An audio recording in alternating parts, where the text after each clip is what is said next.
सुबह का समय था। नदी के किनारे बने पुराने बस अड्डे पर हलचल शुरू हो चुकी थी।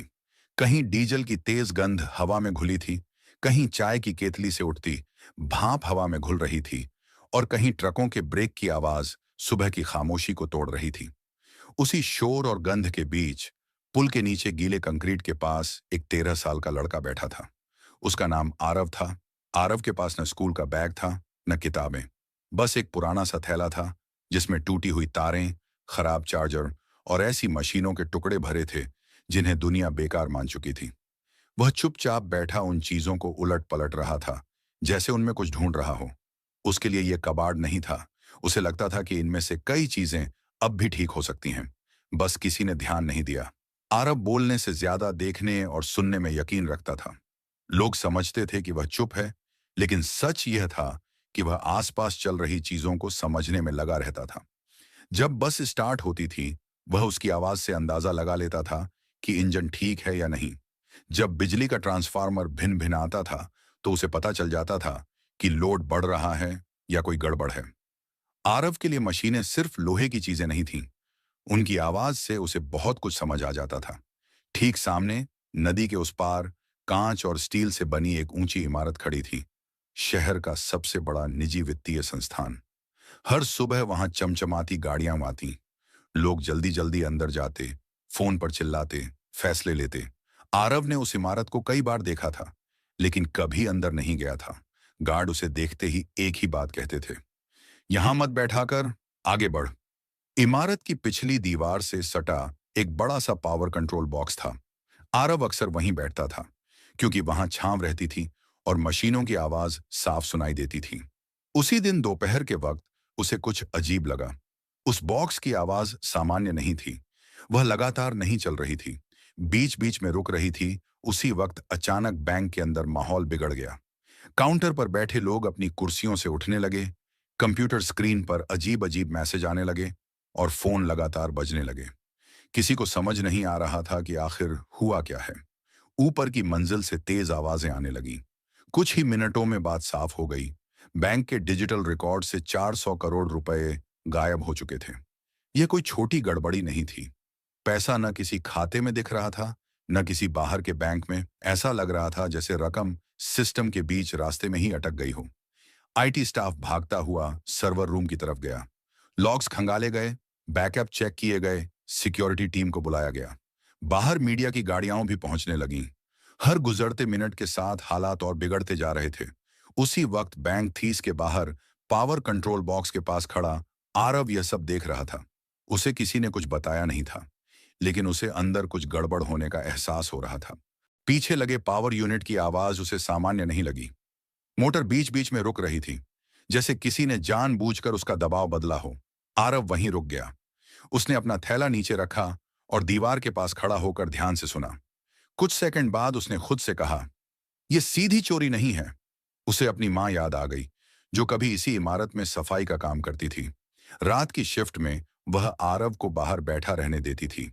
वहीं उसने मशीनों की आवाजें पहचानना सीखा था। उसकी मां के पुराने फोन में कुछ अजीब से निशान बने रहते थे। नंबर नहीं, बल्कि क्रम।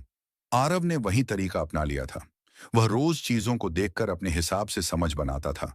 अंदर अफरा तफरी बढ़ रही थी। बाहर एक लड़का था, जिसकी नजरें कांच के पार अंदर की हलचल को देखने की कोशिश कर रही थीं।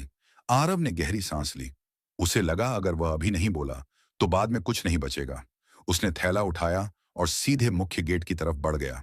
गार्ड ने उसे रोकने की कोशिश की, यहां मत आओ। लेकिन इस बार आरव रुका नहीं। उसने पहली बार साफ आवाज में कहा, जो पैसा गायब लग रहा है वो बाहर नहीं गया है। गार्ड हंसा ही था कि अंदर से एक महिला तेज कदमों से बाहर आई। चेहरे पर तनाव साफ था। गले में आईडी कार्ड लटक रहा था। उसका नाम था सारा। उसने आरव की तरफ देखा और पूछा, क्या कहा तुमने? मैडम, ये बस ऐसे ही बोल रहा है। आरव ने नजर झुकाई, फिर बोला, अगर अभी कुछ नहीं किया गया तो थोड़ी देर बाद सिस्टम खुद सब साफ कर देगा। महिला चौंक गई। तुम्हें ये कैसे पता? पावर यूनिट की आवाज बदल रही है। ऐसा तब होता है जब सिस्टम पर दबाव घुमाया जाता है। डेटा का रास्ता समझ नहीं आ रहा।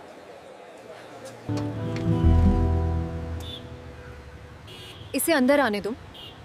आरव पहली बार उस ठंडी चमकदार इमारत के भीतर गया। लोग उसे घूर रहे थे।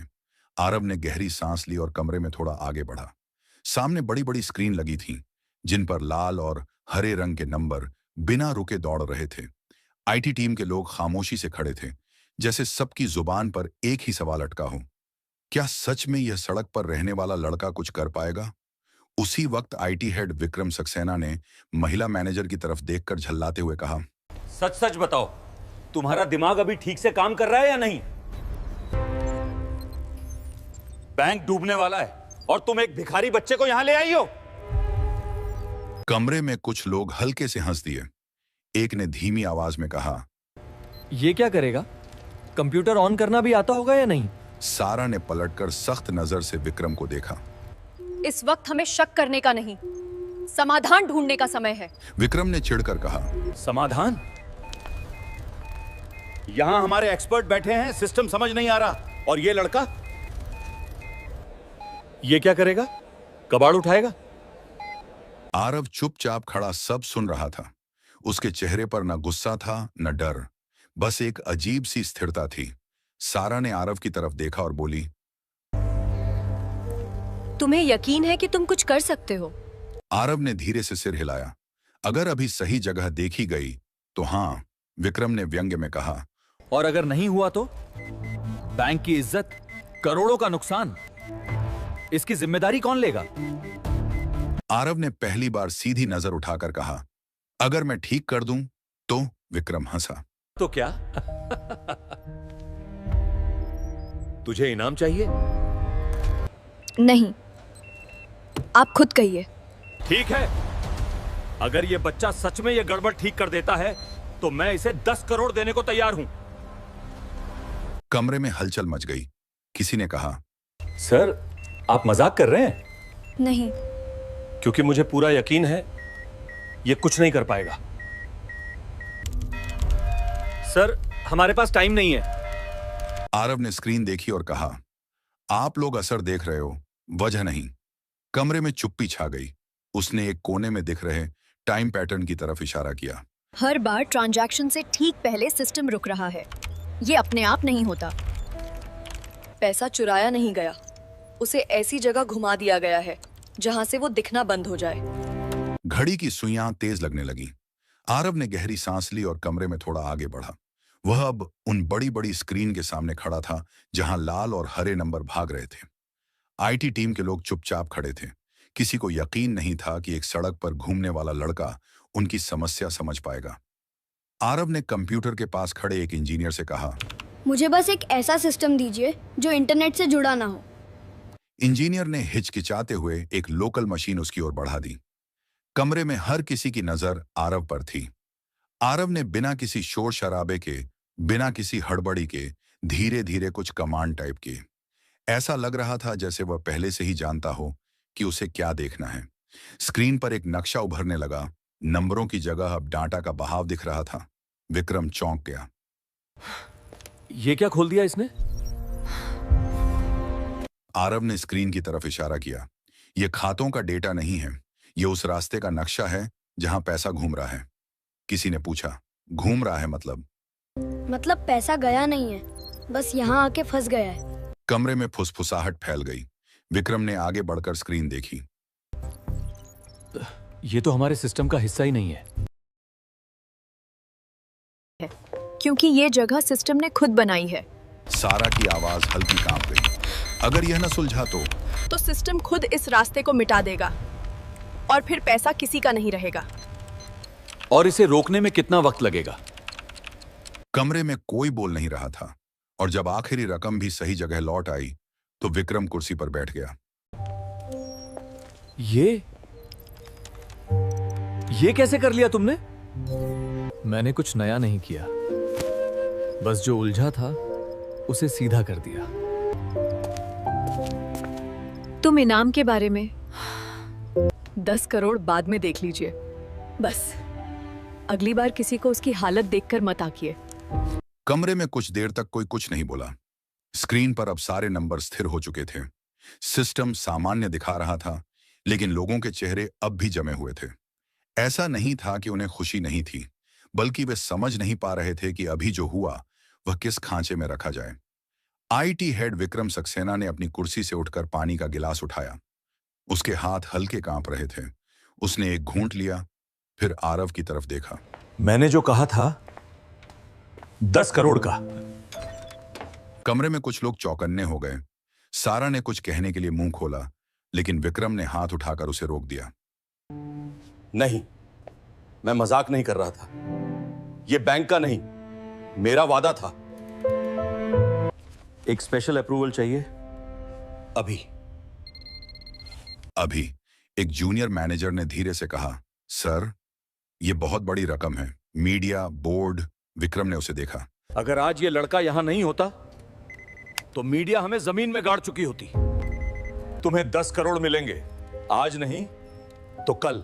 आरव ने कोई उत्साह नहीं दिखाया, न आंखों में चमक, न चेहरे पर खुशी। वो बस कुछ सेकंड चुप रहा, फिर उसने कहा, सर, क्या मैं एक सवाल पूछ सकता हूँ? पूछो। अगर मैं ये बच्चा ना होता, अगर मैं सूट पहनकर आता, डिग्री लेकर आता, तब भी क्या आप मुझे इतना ही शक से देखते? कमरे में फिर सन्नाटा छा गया। यह सवाल किसी स्क्रीन पर नहीं था, किसी फाइल में नहीं था, लेकिन सबसे भारी वही था। विक्रम ने कहा, शायद नहीं। तो फिर 10 करोड़ मेरे लिए नहीं है। क्या तुम कहना क्या चाहते हो? अगर आप सच में कुछ देना चाहते हैं तो ऐसा सिस्टम बनाइए जहां अगली बार किसी बच्चे को अंदर आने के लिए किस्मत नहीं आजमानी पड़े। तुम पैसे नहीं लोगे? पैसे से मेरी जिंदगी थोड़ी आसान हो जाएगी, लेकिन सोच बदली तो बहुतों की बदल जाएगी। विक्रम कुछ देर तक चुप रहा, फिर उसने गहरी सांस ली और कहा, ठीक है। सबने उसकी तरफ देखा। 10 करोड़ किसी एक अकाउंट में नहीं जाएंगे, एक ट्रस्ट बनेगा। सड़क पर रहने वाले बच्चों के लिए ट्रेनिंग, पढ़ाई और मशीनों तक पहुंच। और ये बच्चा?